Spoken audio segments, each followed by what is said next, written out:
silakan saja kalau mau makan.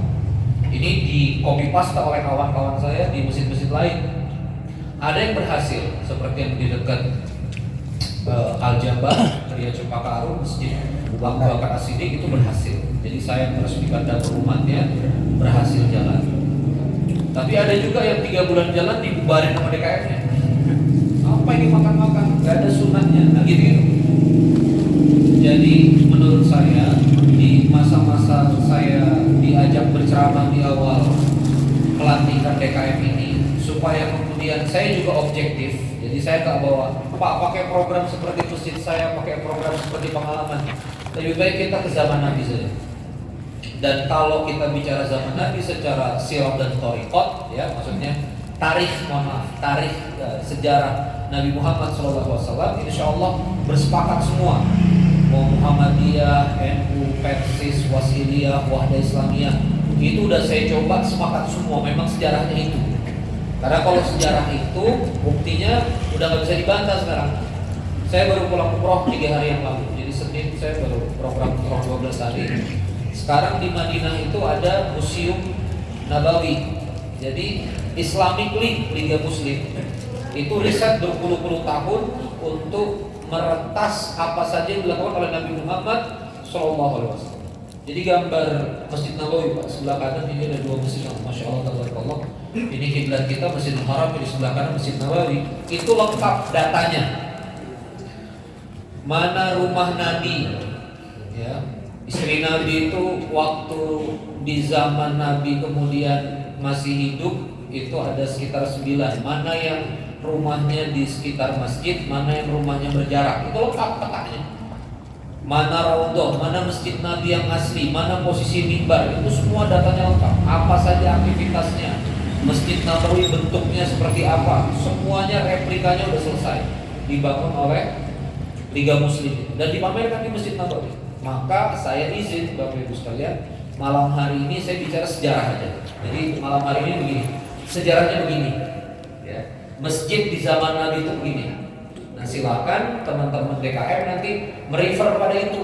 Jadi bukan ini menurut Ustadz Randy, ini menurut Kang Randy, ini menurut Masjid Berkah Box, ini menurut Masjid Munzar Mubarakkan, nggak begitu. Ini Masjid Nabi dan Nabi mengoperasikan masjid begini.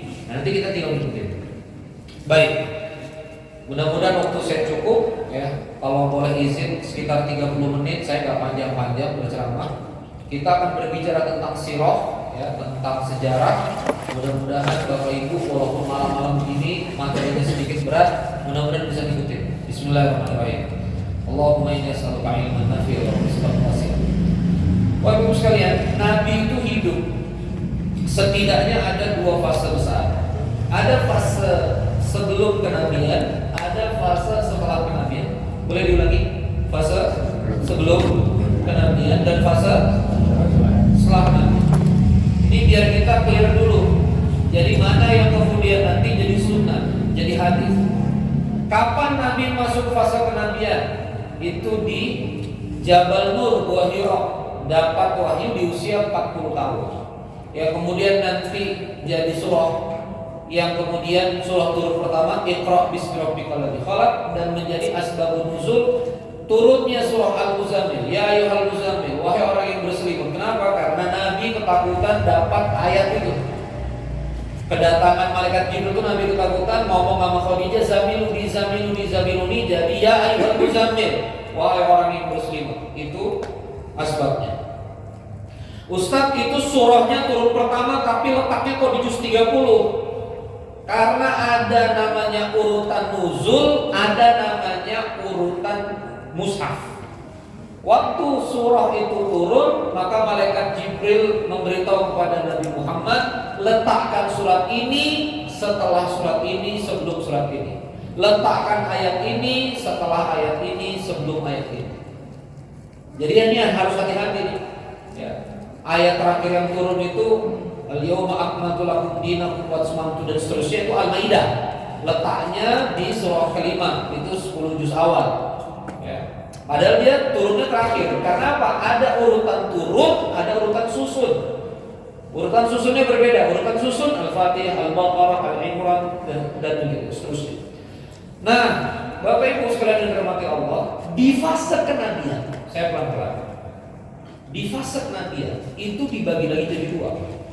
Ada namanya fase Makkiyah 13 tahun, ada namanya fase Madaniyah.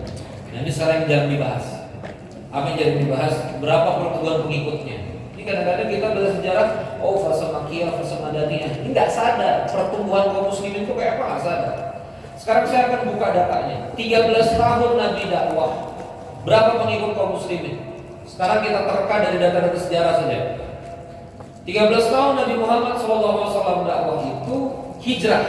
Terjadi hijrah. Hijrah fase pertama Habasyah itu sekitar 80 sampai 100. Periwayatannya kurang lebih sekitar itu, 80 sampai 100 orang. Waktu hijrah yang besarnya, dan hijrah yang besarnya itu sebetulnya di bulan Safar, bulan ini.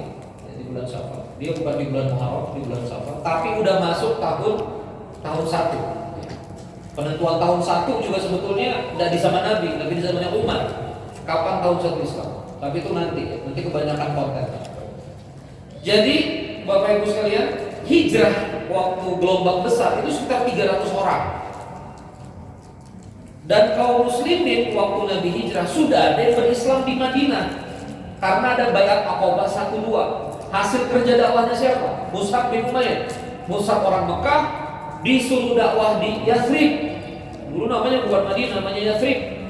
Itu sekitaran 100 kurang lebih juga.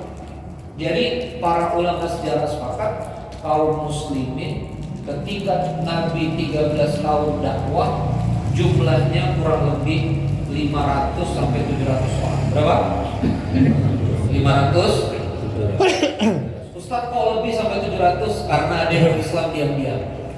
Jadi ada variabel yang udah kita tambahin kira-kira 700 segitu. Saya udah belajar literaturnya 1000 nggak nyampe. Berapa 1000 orang? Nggak nyampe. Berapa tahun dakwah Nabi? 13 tahun. 1000 nggak nyampe. Berat Pak. Yang join itu orang-orang lemah, Ibnu Mas'ud kurus, Bilal budak. Yang terhormat itu Abu Bakar, itu terhormat.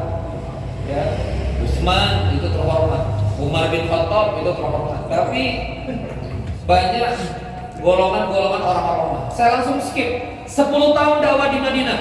Langsung 10 tahun dakwah di Madinah. Berapa kaum muslimin di Haji Wada? Ibnu Katsir menjelaskan 120.000 akan menjadi jumlah sahabat itu. Siapa jumlah sahabat? Apa itu sahabat? Definisinya sahabat Nabi, kaum muslimin yang hidup sezaman dengan Nabi dan pernah bertemu. Boleh lagi Pak? Hidup sezaman dengan Nabi dan Uwais Al-Qarni itu hidup sezaman dengan Nabi tapi nggak pernah ketemu. Nanti Nabi wafat baru dia ketemu Umar bin Khattab. Dia bukan sahabat. Nanti masuk nanti tabi'in dan seterusnya. Maka kaum muslimin yang hidup bersama Nabi dan bertemu Nabi di Madinah jumlahnya berapa Bapak? Ibu? 120.000. 10 tahun dakwah di Madinah Pak, itu tembus. Berapa berarti pertumbuhannya sebelum hijrah? Anggaplah 700. Benar ya? Anggaplah 600 lah, more or less. Dari 600 orang tumbuh berapa Pak? 120.000. Saya jelaskan pertumbuhan angka-angkanya. Tahun 2 Hijriah, Suratul Anfal. Ya, 313 Muhajirin, Ansor ikut perang. Karena memang belum ada perjanjian Ansor bela kaum muslimin. Ini permasalahan konflik lama. Orang Mekah yang pindah ke Madinah, seniornya pakai teman. Akhirnya konflik 313 itu di perang Badar.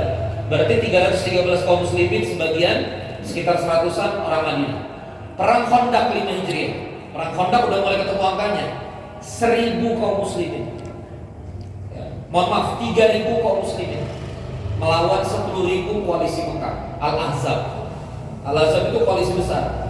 3.000 lawan. Berarti tahun 5 kita ketemu angka berapa? 3.000. Kalau perang laki-laki berarti ya 3.000 lah laki-laki. 8 Hijriah 10.000 Fatu Mekah. Pasukan yang marching, apa itu marching? Bergerak dengan kecepatan 40 km per hari. Sekitar butuh waktu 10-11 hari waktu itu menempuh 440 km dari Madinah ke Mekah. Jumlahnya berapa? 10.000 bulan Ramadan. 8 Hijriah. Dibebaskan kota Mekah, Bani Thaqif, Bani Sawazin marah, ngamuk, nantang kaum muslimin, pecah perang Hunain. Di surah Taubah, Yaumul Hunain itu Syawal, sekitar 6 sampai 10 Syawal, kaum muslimin 12.000. Kenapa 12.000? 10.000 orang Madinah, 2.000 orang yang baru masuk Islam, termasuk anaknya Abu Sufyan, Muawiyah bin Abi Sufyan.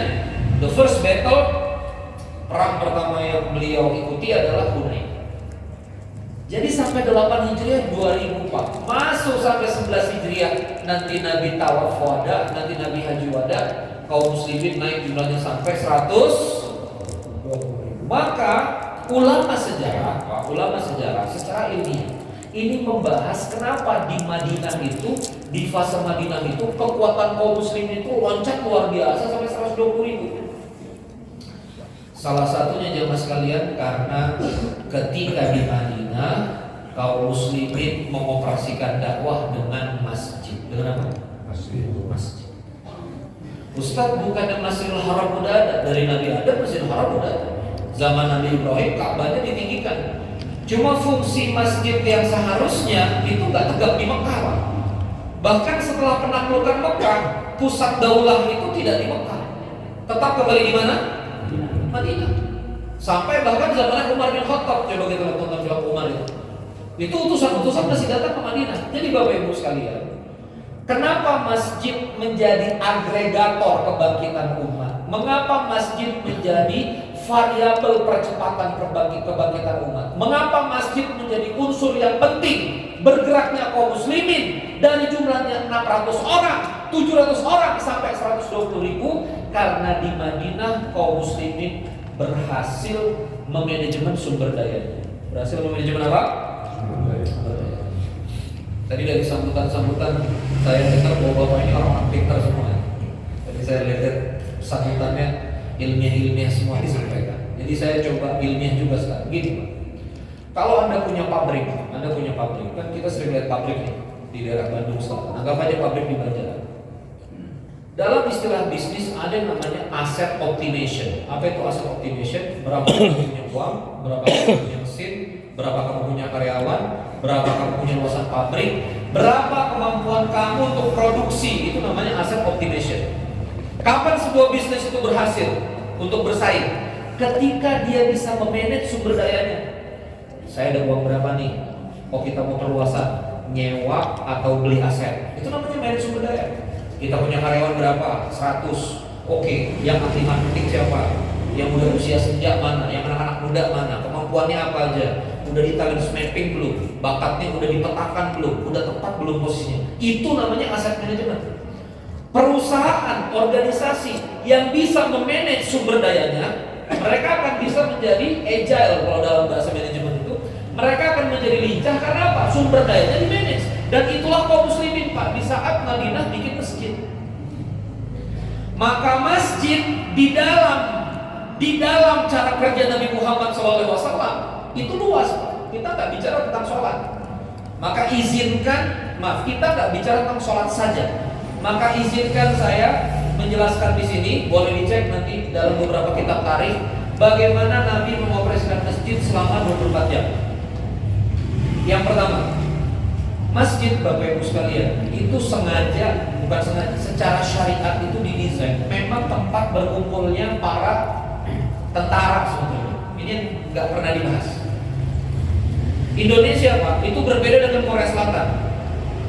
Kalau saya di Korea Selatan, misalnya saya warga negara Korea Selatan, misalnya nama saya Kim Reddy, maka saya wajib militer. Tahu Pak?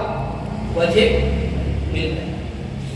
Maka ketika Korea Selatan saya misalnya negara dalam keadaan genting, maka saya sudah punya pos. Apakah saya angkatan darat, apakah saya angkatan laut, apakah saya nanti di militer di bagian mana? Saya itu militer. Jadi dalam undang-undang Korea Selatan, setiap anak laki-lakinya, setiap warga negara laki-lakinya adalah militer. Itu adalah konsep Islam. Dalam Islam, ala kulli rijal ashhad. Setiap anak laki-laki, setiap laki-laki adalah tentara.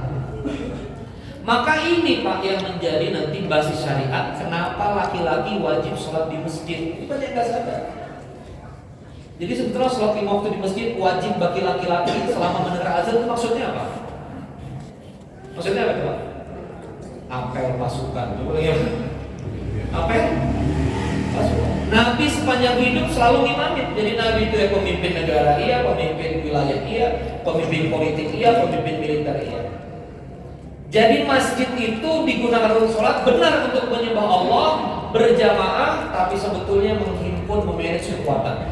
Makanya kalau dilihat apa aktivitas Nabi Muhammad SAW setelah subuh, salah satunya yang pernah dilakukan adalah mengabsen sahabat.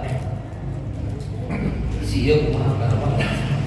Jadi habis Nabi balik, itu Nabi ngabsen. Uman, Uman, indah Pak.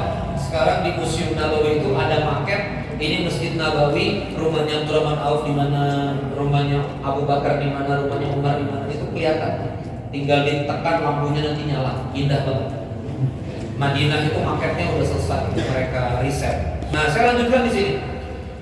Jadi pertama, masjid fungsi ibadah. Coba lagi, masjid fungsi ibadah. Ibadahnya ibadah sholat. Ini saya nggak usah ajarin. Semua masjid di Bandung menjalani ini.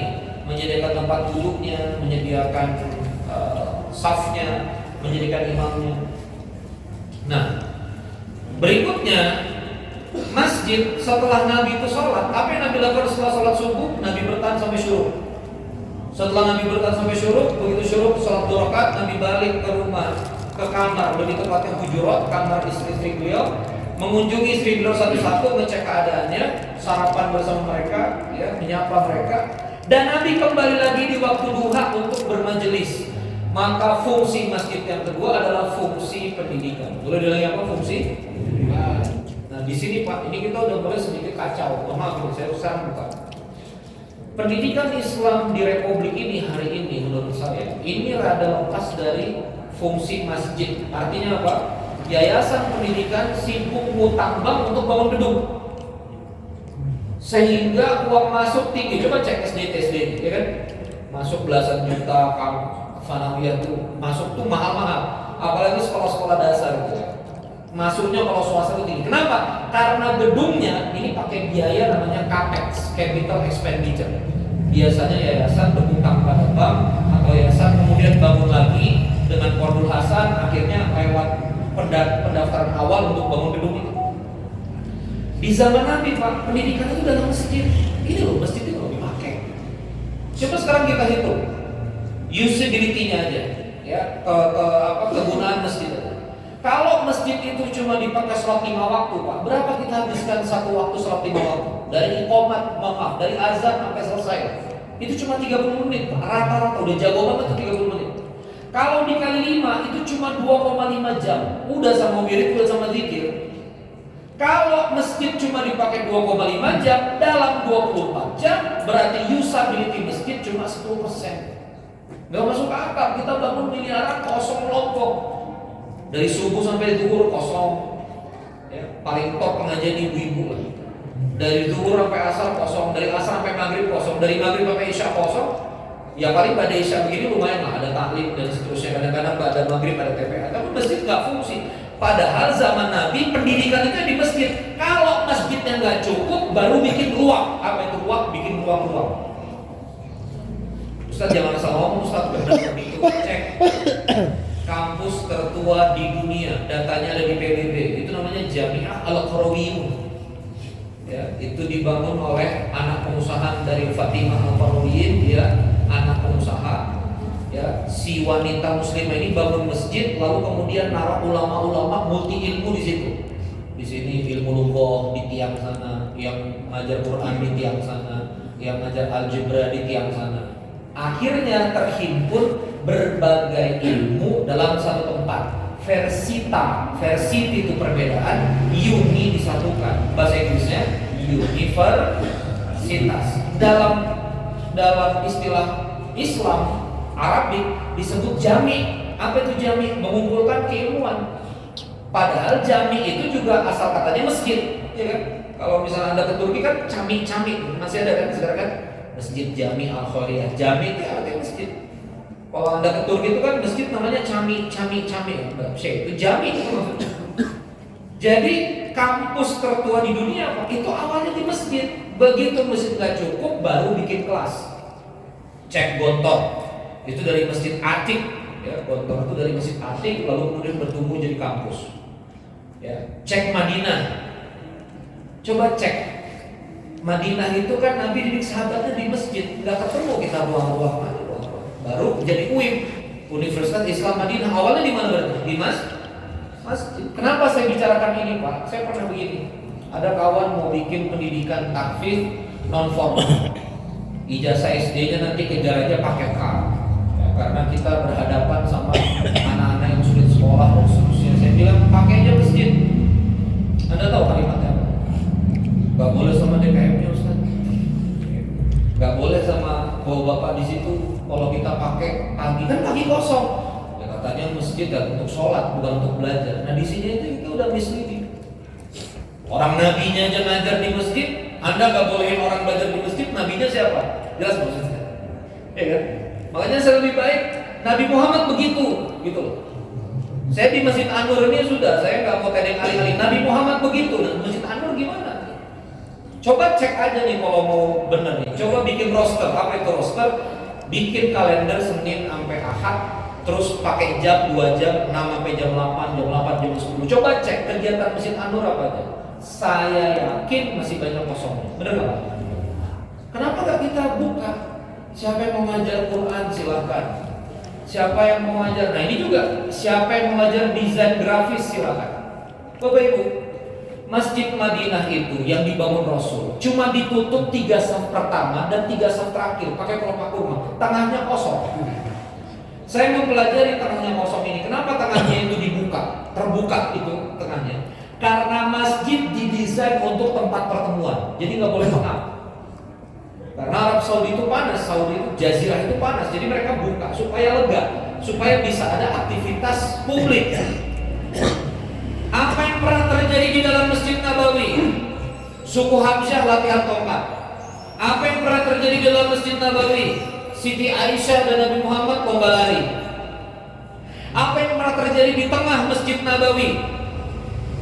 Abdullah bin Mu'adz, pembesar Madinah, dirawat oleh perawat pertama sahabiah namanya Rufaidah. Dibangun tenda, lalu kemudian orang luka ditaruh di tengah masjid, dirawat di situ. Coba.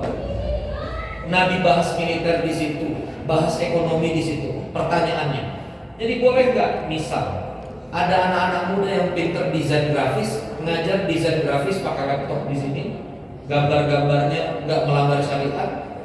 Boleh nggak kira-kira?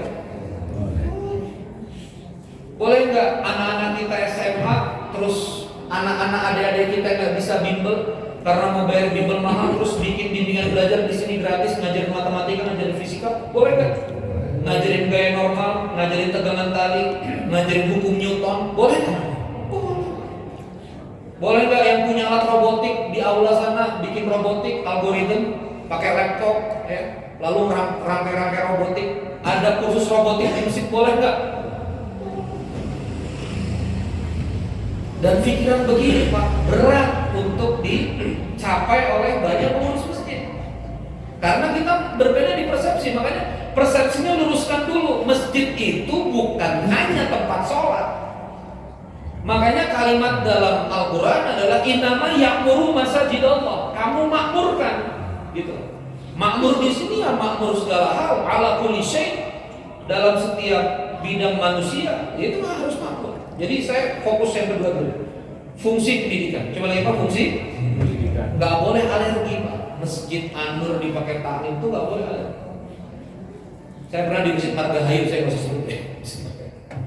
Saya taklim anak-anak muda di luar.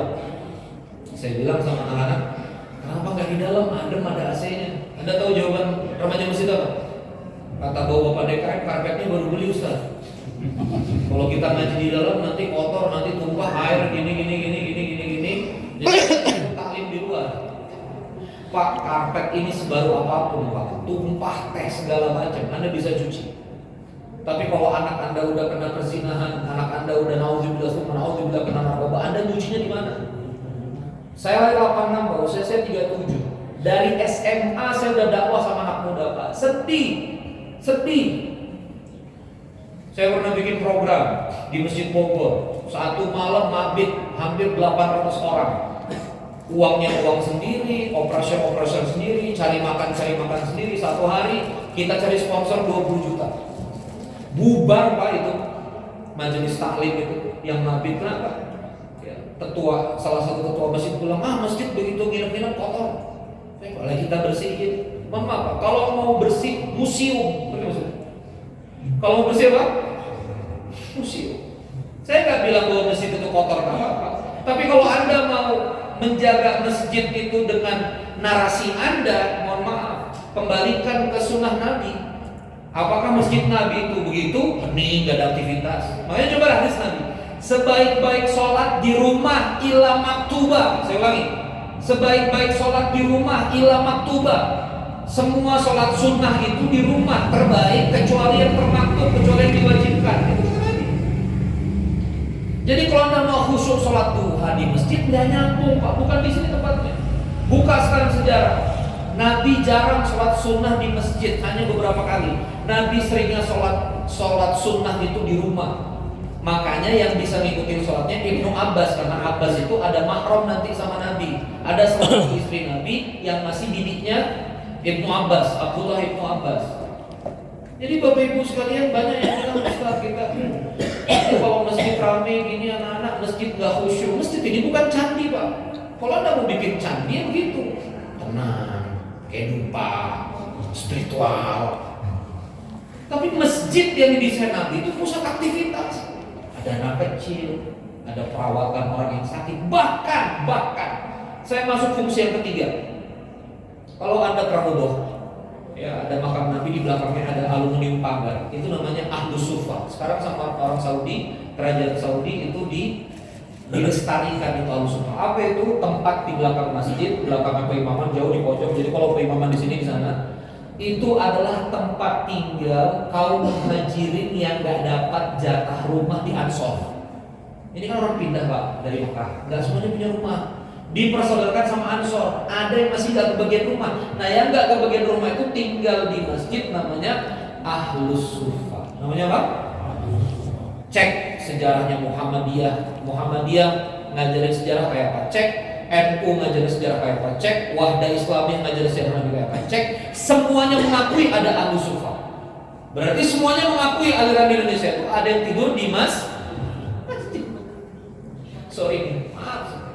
Tiba-tiba ada stiker besar, dilarang tidur di masjid. Itu nabinya siapa? Ya, dilarang tidur di masjid ini boleh. Dilarang tidur di masjid, tidurlah di sebelah sana.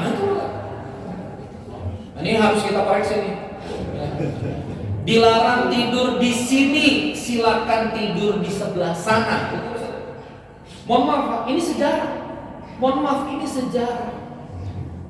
Itu Pak, bukan cuma tidur siang Pak, tidur nginep.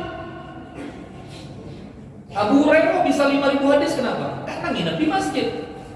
Abdullah Ibnu Abbas bisa langsung menyerap keilmuan Nabi, padahal ketemu Nabi itu cuma 3 tahun Pak. Dia pasca hijrah, sebelum hijrah beberapa tahun, dengan ayahnya Abbas bin Abdul Muthalib itu baru pindah ke Madinah. Sebelum satu Mekah beberapa tahun, ketemu Nabi cuma 3-4 tahun. Kenapa bisa secerdas itu? Karena tinggal di masjid. Nah sekarang kita tunawisme, ya, geleleran, masjid terkunci, nggak menyediakan tempat untuk musafir. Ini lepas dari fungsinya. Makanya saya nggak usah kita ngomong ini ada program bagus Pak dari masjid ini, Nabawi. Dan buktinya kemarin saya udah coba, asal nggak bawa koper, boleh Pak tidur di Masjid Nabawi sekarang. Kalau sebelum Covid itu tahun 2009 nggak boleh, tapi sudah coba tidur di pintu 5 itu boleh. Jadi saya tidur kemarin di Masjid Nabawi itu semalam, ada yang saya full cuma keluar untuk buang air aja hamam. Nah itu dipersilakan musafir-musafir tidur di masjid karena memang boleh. Yang nanti akan menjadi struktur sunnah, bukan sunnah, struktur syariat pondok oleh teman-teman NU, yaitu ada pondok di mana santri bermukim. Itu awalnya ngikutin apa? Ahlus Sufa. Fungsi sosial. Lanjut fungsi sosial. Nabi ngomong begini pada para sahabat Ansor. Dicek aja di buku ya. Gantungkan kurma-kurma di tiang-tiang, kata Nabi. Wahai Ansor, kalau panen Kalau kamu panen kurma, gantungkan kurma di tiap-tiap masjid. Kenapa? Supaya kalau kaum muslimin lapar, tinggal ambil aja kurma di tiap-tiap masjid Nabi. Digantung tuh Pak kurma-kurma di situ. Tiba-tiba sahabat bilang sama Nabi, wahai Nabi, kalau kami makan rutok terus, perut kami panas. Maka muncul hadis asbabul wurudnya ini. Kalau kamu masak berdua, ajaklah yang ketiga. Kalau kamu masak bertiga, ajaklah yang keempat. Jadi budaya sahabat Nabi setelah maghrib ke isya itu ngajak sahabat-sahabat tuh makan-makan, tapi nggak di Masjid Nabawi karena fasilitasnya nggak ada. Tapi syariat ini Bapak Ibu sekalian sangat terlihat jelas pada masjid-masjid peninggalan Turki Utsman. Jadi kalau Anda ke Turki Utsman, nanti ada namanya wilayah Kulien. Kulien itu dapur umum, ada kliniknya juga, terus dia ada cerobong asap tinggi-tinggi.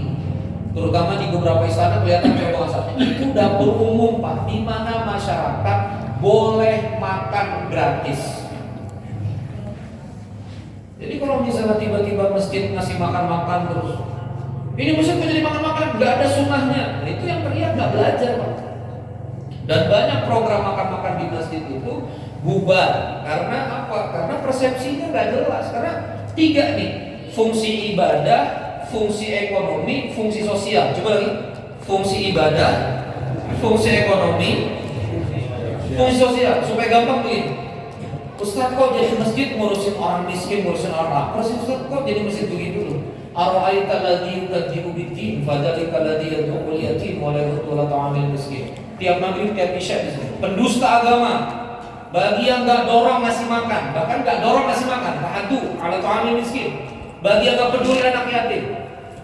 Jadi jamaah sekalian, kalau ada di sekitaran wilayah di sini, lalu kemudian ibu-ibu melapor kepada masjid, kepada takmir, kepada DKM, kepada siapapun itu, Pak, ini ada keluarga suaminya entah kemana, si ibu punya 5 anak, masih kecil-kecil, nggak bisa terhandle, bisa nggak masjid backup? Banyak masjid ngomong begini, wah ini urusannya lembaga zakat nih, bukan urusannya masjid. Ada laysa min amri, lah itu urusannya masjid Pak. Ini juga yang mau saya luruskan. Di mana-mana sejak dari awal, Baitul Mal itu di bawah masjid. Ya kemarin kita hargai lembaga zakat bikin inisiatif, bikin lembaga zakat independen di luar masjid. Tapi secara akar masjid itu holding Pak, masjid itu holding. Nih Masjid An-Nur nanti punya sekolah SDIP An-Nur. Masjid An-Nur nanti punya madrasah Kutab An-Nur. Nanti dia punya lembaga tahfidz An-Nur. Nanti dia punya rumah sakit An-Nur. Masjid An-Nur nanti dia punya apa tadi itu? Lembaga zakat Baitul Mal An-Nur. Begitu Pak.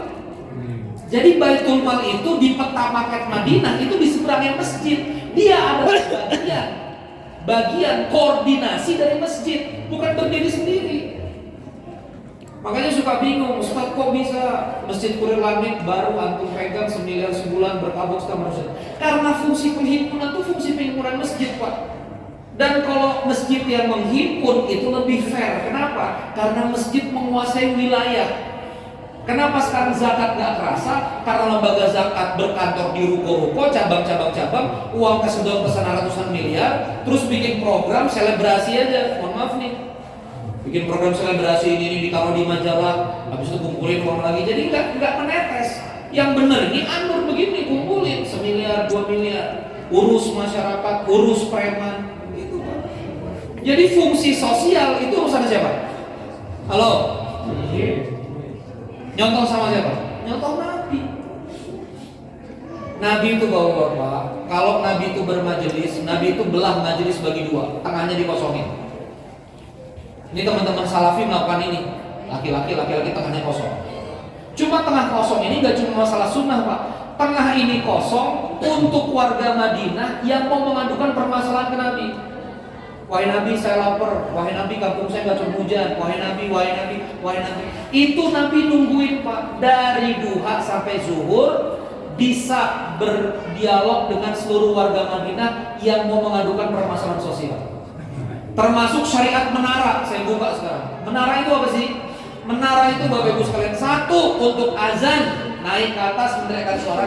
Yang kedua, sebagai tempat petugas Baitul Mal mengecek rumah mana yang nggak keluar asap. Rumah yang nggak keluar asap berarti kehabisan gandum, kehabisan terigu, maka Baitul Mal angkat gandum, langsung antar rumah yang nggak ada asap. Assalamualaikum. Dapurnya dapur, ini terigu dari Baitul Mal. Itu menara, Pak. Nah, jadi saya pengen ngomong begini loh. Orang miskin di sekitaran masjid itu tugas kita. Kalau nggak kita jadi pendusta agama. Definisi tetangga apa definisi tetangga dalam Islam? 40 utara kan gitu. 40 utara, 40 selatan, 40 barat, 40. Ya udah pakai itu deh. Kadang-kadang kita kenceng aja, kenceng ngomongin saldo. Kadang kita kenceng aja, kenceng. Kita ngomongin ROI lanjutan di Bukitin, tapi kita nggak ngerjain itu. Makanya sekarang 1 juta titik masjid ini jadi nggak berasa barokahnya. Kenapa? Karena itu. Saya pengalaman berkaboks karena kami penghimpunan 600 juta. Waktu COVID kami yang masih makan warga. Waktu warga sibuk karantina COVID Delta waktu itu, dari Pemkot Balikpapan sekian ribu, pokoknya nyampe ke kecamatan, ke kelurahan kami itu cuma 10 box. Padahal yang karantina mandiri itu hampir 200-an orang. Itu masjid yang nyuplai. Saya masih punya foto-fotonya tentara ngambil nasi box ke masjid berkampus. Jadi karena kami ngasih makan umat, jadi kepolisian dekat, tentara dekat, lurah juga dekat. Dan memang menaklukkan dakwah dengan makanan itu lebih cepat, Pak. Nanti kalau saya datang lagi ke sini kita akan bahas tafsirnya di surah Al-Maidah. Kenapa Hawariyun minta makan kepada Nabi Isa? Dan kalimatnya jelas banget, wahai Nabi Isa, kasih saya makanan dari langit supaya saya beriman sama kamu. Itu ada di surah Al-Maidah. Nah, saya cuma pengen ngomong Bapak Ibu sekalian, inilah fungsi yang harus ada di kepala kita begitu ngurus masjid. Bahwa masjid adalah tempat sholat. Yes, masjid dipakai pendidikan. Yes, masjid juga dipakai tempat ekonomi, juga tempat sosial juga. Yes. Nanti berkembang yang keempat fungsinya dari 25 fungsi. Jadi masjid ini 25 fungsi, Pak. Malam ini 4 aja. Yang terakhir fungsi ekonomi. Jadi kaum muslimin biasa berdagang di pasar-pasar Yahudi. Mulai masuk ke tahun Hijriah, Nabi bikin namanya pasar Manahok. Mulai hari ini saya bangunkan pasar, saya wakafkan, kata Nabi, tidak boleh ada pungutan, semuanya boleh jualan di sini, akhirnya jadi pasar. Makanya kalau kita lihat ya, ulama-ulama zaman dulu, ulama-ulama Nusantara yang pinter-pinter, yang masih nyangkut nih, maksudnya masih nyambung sama Nabi, sangat keilmuannya mereka jaga. Hampir kota-kota besar di Indonesia konsepnya sama, Pak. Masjid, alun-alun, sadar nggak? Ada masjid, alun-alun, pasar, keraton. Benar ya? Masjid, alun-alun, pasar, keraton. Bandung, masjid, alun-alun, keratonnya apa? Kantor Pemkot yang sering dipakai oleh kota. Dan pasarnya? Pasar apa? Pontianak, masjid, keraton, ya, Habib Abdurrahman, depannya keraton, pasar, dan alun-alun. Karena masjid orang bolak-balik, maka alun-alun itu adalah sosial medianya kerajaan, Pak. Dulu kan pengumuman gak bisa di broadcast, jadi orang dikumpulin di alun-alun, pengumuman dari istana maklumat, itu di alun-alun. Nah, alun-alun selalu di masjid. Karena pemimpin masjid juga pemimpin wilayah, maka masjid dan kerajaan itu berdekatan. Jadi kalau misalnya di Andur harusnya kantor lurah gitu kalau gitu. Kalau sini Andur ya sekre RT ya gitu kan. Tempat kumpul, alun-alun dan pasar, 4 fungsi. Sudah hampir 1 jam saya LB, sudah lebih 1 jam saya, setengah jam saya berceramah. Jadi Bapak Ibu sekalian, oh ya, pas setengah jam. Ada 4 fungsi apa aja? Ibadah, pendidikan, sosial, berusin zakat dan seterusnya, dan ekonomi. Maka Bapak Ibu sekalian, saya tadi dengar DKM sekitar 3 tahunan. Kenapa muncul program? Mau muncul program dari Dewan Kemakmuran Masjid? Karena dari fungsi. Kalau kita mengkebiri fungsi ini, fungsi masjid cuma untuk sholat, Jumatan, perayaan hari besar, ya udah, akan lahir program atas imajinasi pada fungsi. Berarti maksudnya? Karena fungsinya cuma sholat, maka programnya nanti hanya berputar-putar di situ aja. Ini yang bikin kita nggak bisa kemana-mana, Pak. Padahal saya mau buka aja Barokan misalnya diasuh oleh Kiai Lukmanul Hakim, mobilnya 100 unit wakaf. Tanahnya udah mungkin 500-an hektar mereka punya. Satu bulan penghimpunan infaknya 12 miliar. Masjidnya kecil aja, 14 kali 12, karyawannya 400. Payroll karyawannya bisa sampai sekian ratus juta, itu kegedean lah. Itu kayak masjid Musyawarah Barokan. Masjid Berkah Box, karyawannya payroll 60 juta. Jadi masjid punya karyawan, nggak bisa Pak masjid terus waktu sisa. Ya. Ini wacananya hari ini kan memang para DKM relawan, tapi ke depan para DKM harus duduk di syuro. Masjid harus dioperasikan dedicated oleh tenaga profesional. Kalau nggak akan bisa Pak ngurusin umat. Nah makanya masjid-masjid ini kenapa bisa besar? Karena dia mengambil tanggung jawab besar. Saya ulangi sekali. Kenapa seseorang itu bisa besar? Karena mengambil tanggung jawab besar. Misal ada 5 bersaudara. Yang anak pertama mikirin dirinya sendiri, anak kedua mikirin dirinya sendiri, anak ketiga mikirin dirinya sendiri, anak keempat mikirin dia sendiri. Ada anak bungsu yang kelima. Dia melihat abang-abangnya ini, dia melihat akang tetehnya ini nggak ada peduli sama orang tua. Maka anak kelima ambil tanggung jawab. Saya akan hajikan orang tua, saya akan beresin rumah orang tua, saya akan rawat orang tua. Yang jadi orang nanti jadi orang kaya atau berapa? Anak kelima. Karena anak keempat cuma 4 anak yang lain cuma mikir diri sendiri, anak kelima mikirin orang tuanya. Sama Pak, kayak masjid.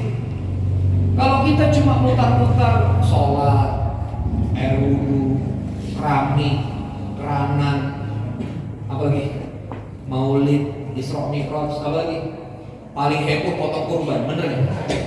Ya kan, paling heboh potong kurban. Ya kita nggak kemana-mana, ya segitu-gitu aja. Maka saya menawarkan sama Masjid An-Nur mulai malam ini dibesarkan tanggung jawab itu mulai sekarang. Gitu. Tentukan ini area dakwahnya, area pelayanannya mau area RT ini, RT ini, RT ini. Yang miskin pokoknya harus kita bisa kasih makan. Gitu. Pokoknya mulai ke depan kita kumpulin beras. Kita harus koperasi. Mana nih yang PHK, mana nih yang putus sekolah, mana nih ibu-ibu yang kesulitan untuk kemudian ngopeni anak-anaknya. Harus begitu Pak. Itulah tugas masjid. Jadi masjid terasa kehadirannya ke umat. Ya. Sekarang yang kehadiran terasa di umat ya. Kalau misalnya kita sebut kenapa sekarang tren dukungan pada dakwah misalnya. Yang paling gampang rapotan kita di politik kan. Jadi kan tadi ngomong tentang politik ya. Sekarang saya buka sensus sederhana. Pemilu itu kan sensus Pak. Sekarang kita lihat partai-partai Islam yang asasnya nasionalis maupun Islam, kita kumpulin jadi satu, hitung suaranya berapa? 30%, 20% Pak. Padahal kaum muslimin 80%. Saya melakukan diskursus ini sama teman-teman nasionalis, teman-teman kirinya juga ada, teman-teman dari berbagai sektor politik juga ada. Salah satu temuan dari yang mendasar dari diskusi objektif karena Islam hadir nggak terasa. Kenapa NU 100 tahun? Karena terasa Pak, pondoknya terasa. Saya ke tokoh Ansor di Purwokerto, ya Gus Abror, itu masuk IKN di Siru. Itu setiap anak TKI yang bapaknya hilang, mamanya hilang, boleh masuk pondok nggak bayar. Itu saya datang santrinya 300, 6 bulan saya datang lagi 700. Terakhir 3 tahun yang lalu saya datang udah 1.500 santri. Bertonton beras dan udah gak usah bayar masuk. Itu NU Pak. NU di Jawa Tengah dan Jawa Timur itu kemudian ngopeni anak-anak yang gak bisa sekolah untuk hidup di pondok. Itu barokahnya Hasyim Asy'ari. Kiai Haji Ahmad Dahlan Muhammadiyah kenapa besar? Lebih dari 100 tahun juga. Karena sosial. Sekolah Islam swastawan yang paling banyak Muhammadiyah. Rumah sakit yang paling banyak Muhammadiyah. Hidup-hidupilah Muhammadiyah. Perserikatan Muhammadiyah pertama kali berdiri atas dasar surah Al-Ma'un. Itu Muhammadiyah. Al-Khairat Hadits Jufri Palu Al-Khairat. Jadi kalau Anda ke daerah timur ini terkenal dengan namanya Al-Khairat. Ini di Ambon, Sulawesi, Papua. Ini yang membuka Islam di bagian timur. Ini juga sama Pak.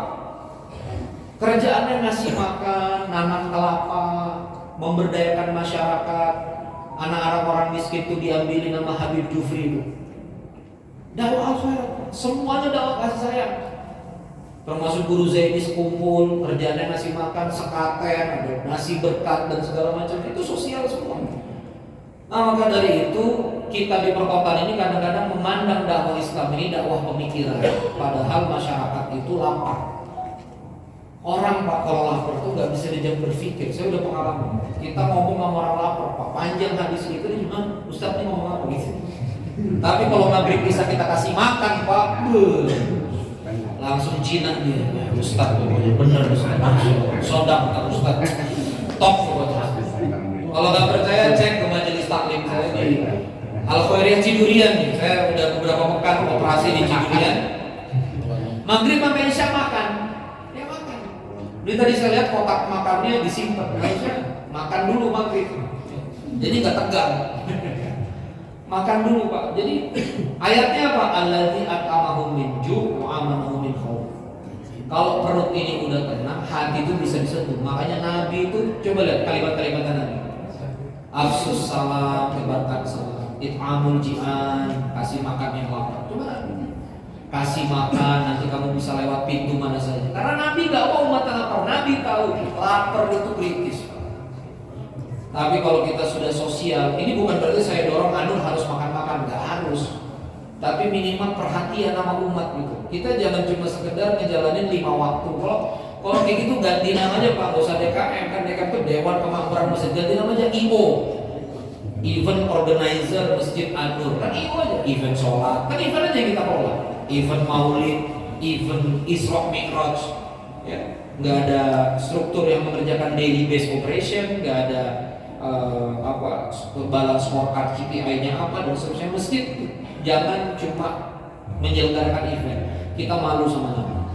Waktu saya habis, Pak, ini juga saya dari pagi dari udah ada beberapa kegiatan, mohon maaf tidak bisa berlama-lama. Intinya adalah ini proposal saya ke kawan-kawan Anu. Sekali lagi, ini proposal dari saya ke kawan-kawan jamaah masjid.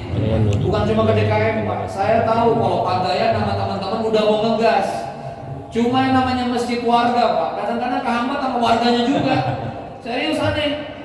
Ketua DKM udah lurus nih pemikirannya, kompak sama sampai Allah Akbar, begitu presentasi keluarga. Kenapa ini? Warganya nggak paham.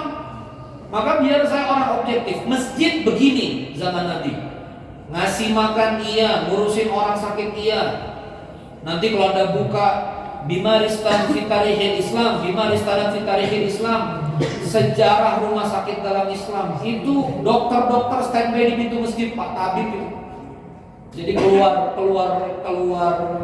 jamaah itu udah bisa konsultasi sama tabib. Saya pusing-pusing nih, langsung dikasih herbal, dikasih ramuan, dicek. Itu tabib-tabib di pintu-pintu masjid. Masjid itu tempat air ngambil gratis Pak. Tempat ngambil air gratis di masjid. Cek ke Turki, pasti ada pancuran. Itu tempat ngambil air gratis. Sekarang peradaban mundur Pak. Hampir semuanya beli galon. Ayo ngaku. Jadi masjid itu tempat ngambil air gratis. Makanya waktu saya bangun sumur bor, lalu kemudian warga mati air, saya bikin spanduk gede-gede sama istri. Karena yayasannya kami kelola sendiri. Silakan bagi warga ngambil air di masjid sebebasnya. Masjid itu pusat untuk bantu orang. Nah begini, ini proposal saya kepada teman-teman jamaah Nur, 4 yang harus kita perhatikan dimensi masjid. Boleh kita tutup? Dimensi ibadah, coba lagi. Dimensi pendidikan, dimensi sosial, dimensi ekonomi. 4 fungsi aja. Makanya saya titip pesan, kalau masjid ramai, jangan risih. Itu ngapain tuh? Masjid kok banyak anak-anak PAUD pagi-pagi. Jangan risih. Kenapa sekarang anak-anak kita nggak soleh Pak? Karena tercerabut pendidikannya dari masjid. Coba dia belajar di masjid. Azan dia melihat orang sholat, beda Pak, beda. Generasi yang tumbuh dari masjid itu beda. Nggak apa-apa. Tanya sama vendor-vendor PAUD di sini, tanya ibu-ibu mau bikin apa di sini jam 8 sampai jam 11. Oh kursus roti Pak, ya udah roti ada terigunya takut kotor di pelatarannya nggak apa-apa Pak. Kursus jahit Pak, ayo kursus jahit. Sore-sore mau bimbel apa? Ada anak-anak yang mengajar nggak gitu? Kita buka ini masjid untuk kemudian jadi kontribusi semua umat untuk berkontribusi kembali lagi melalui umat. Itu dimensinya. Nanti kalau Pak Gaya sama teman-teman ngumpulin zakat, jangan juga kita ini mana OPZ segala macam dia diurus. Masjid itu boleh bikin baitul mal, jangan cuma Ramadan aja. Kebanyakan kita kan zakat panitia tuh. Coba lihat syariatnya. Syariatnya tuh haul Pak. Apa itu haul? Hartamu masuk nasab, masuk nisab 20 dinar, 80 gram emas, setahun kemudian haul. Pertanyaannya, apakah haul selalu Ramadan? Halo? Apakah haul selalu Ramadan? Kalau nisabnya masuknya Jumadil awal, ya bayarnya Jumadil awal. Ada orang haulnya Jumadil awal nih mau bayar zakat, datang ke Anur, panitianya tutup, adanya cuma Ramadan. Sedih. Pembubaran panitia pemungutan zakat itu Nabi kalau lihat sedih. Pembubaran panitia pemungutan zakat. Jadi orang itu cuma butuh zakat di Ramadan aja, itu sedih Pak. Nabi kalau itu sedih. Ya makanya ayolah jamaah sekalian, ini panjang memang yang harus kita pelajari, tapi mudah-mudahan berkelanjutan. Tadi ada beberapa teman Ustaz nanti begini jangan apanya. Kalau saya tadi Bang Ardi ya, saya ceramahnya begini bahwa Bapak para DKM cocok. Kalau cocok saya berkenan aja. Saya rumah di Palem Permai Pak, saya di seberang. Saya ini orang sini juga sebetulnya. Jadi rumah saya di Palem Permai. Kalau memang nanti mau didampingi, saya dampingi for free. Ya. Saya hidup dari konseling perusahaan-perusahaan, jadi saya nggak ngambil dari masjid. Jadi sudah, nanti saya coaching, ngurusnya begini, legalnya begini. Kalau mau, asal mau aja gitu kan. Ya makanya dipertimbangkan. Hari ini saya cuma bilang masjid harusnya begini, ngurusin orang lapar, ngurusin orang putus sekolah, masjid. Ngopeni orang yang mau berorganisasi, bahkan nanti harus ada An-Nur Job Center. Jadi pusat orang-orang yang buka pekerjaan, taruh lowongannya di Masjid An-Nur. Siapa yang pengangguran harus sampai begitu. Siapa yang putus sekolah, siapa yang mau kuliah harus sampai begitu. Kita juga harus punya data jamaah kita, mana yang S1 sarjana, mana yang master, mana yang doktor, mana yang PhD. Jadi harus begitu. Jadi yang ceramah ini jangan yang ustaz aja Pak, oke PhD, ahli bahasa. Kasih waktu 2 jam bicara tentang bahasa. PhD budaya Sunda, ngomong tentang budaya Sunda. Saya mempelajari kemarin, walaupun saya darahnya Banjar Kalimantan Selatan, saya mempelajari budaya Sunda luar biasa ternyata. Ya, kebudayaan dan keluhuran budaya Sunda itu luar biasa. Izinkan orangnya bicara di sini. Gitu. Itu masjid. Jadi bisa bicara budaya, bisa bicara sosial, bisa bicara. Itu harus kita sensus. Mana anak-anak muda kita, berapa yang kemudian udah bisa baca Quran, berapa yang belum, berapa yang udah sholat, berapa yang belum. Mana yang kemudian welcome ke masjid, mana yang belum. Itu harus ada peta dakwahnya yang kita openi setiap hari. Mudah-mudahan jadi pusing. Tugas saya memprovokasi, saya rasa begitu saja. Allahumma shalli ala sayyidina Muhammad wa ala ali Muhammad. Pak Dayan dan teman-teman, Pak Ustaz, Pak Lurah, terima kasih atas kesempatannya. Bapak-bapak, terima kasih. Semoga barokah ini Masjid An-Nur sesuai dengan namanya. Allahumma nawwir qulubana, semoga Allah mencairkan hati kita. Dan dengan Masjid An-Nur ini semoga sesuai dengan tulisan saya tentang masjid. Jadi saya pernah nulis 800.000 titik cahaya. Nah semoga ini menjadi salah satu titik cahaya umat, yang mencahayai umat, yang bisa masih makan umat. Itu ya sih Pak, target saya, yang bisa kemudian potensi ini kita garap. Terakhir ya Mbak, saya terakhir terus dari orang kaya itu banyak Pak, kaum muslimin itu benar. Setelah saya bergerak itu ada yang saya pernah nerima sedekahan itu 100 juta bulat, transfernya langsung 100 juta pernah, 50 juta pernah. Mohon maaf, yang paling gede saya terima transferan langsung tuh 450 juta. Orang kaya itu Pak banyak luar biasa, asal kita punya program. Coba lagi, asal kita punya bukti kalau kita bisa realisasi.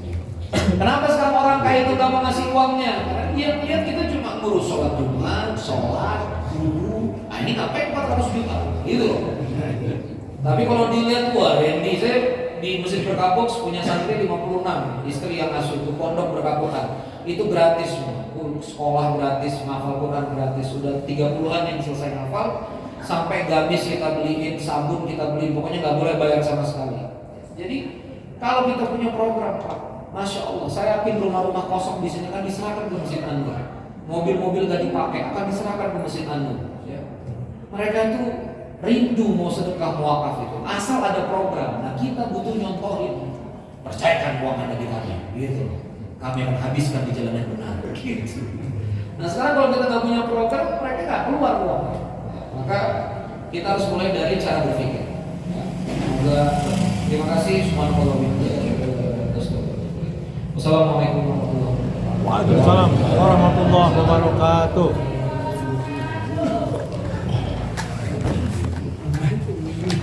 Terima kasih jazakallahu khairan katsiran kepada yang kami hormati Bapak Ustadz Haji Randy Saputra.